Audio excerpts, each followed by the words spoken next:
बहुत समय पहले की बात है। हिमाच्छादित पर्वतों के बीच स्नोविल नाम का एक सुंदर परी राज्य था। वहां बर्फीली परियां रहती थीं जो ठंडी हवाओं और बर्फ से खेलती थीं। उनकी रानी स्नोरा बहुत बुद्धिमान और दयालु थी। सभी परियां आपस में मिलजुल कर रहती थीं, लेकिन फ्रॉस्टी नाम की एक परी बहुत स्वार्थी थी। उसके पास जादुई गर्मी थी जिससे वह ठंड में भी आराम से रह सकती थी, लेकिन वह किसी और के साथ इसे बांटना नहीं चाहती थी। एक दिन जब फ्लोरी नाम की एक परी बहुत ठंड में कांप रही थी, उसने फ्रॉस्टी से कहा, मुझे थोड़ी गर्मी दे दो, मैं बहुत ठिठुर रही हूं। लेकिन फ्रॉस्टी ने घमंड से कहा, यह मेरी शक्ति है, मैं इसे किसी के साथ साझा नहीं करूंगी। फ्लोरी ठंड में कांपती रही और धीरे धीरे बीमार पड़ गई।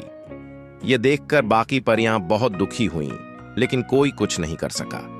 रानी स्नोरा ने यह सब देखा। उन्होंने अपनी जादुई छड़ी घुमाई और फ्रॉस्टी को सबसे ठंडी जगह में भेज दिया। अब उसे भी ठंड लगने लगी, लेकिन कोई उसकी मदद नहीं कर रहा था। उसी समय लूना नाम की एक और परी आई।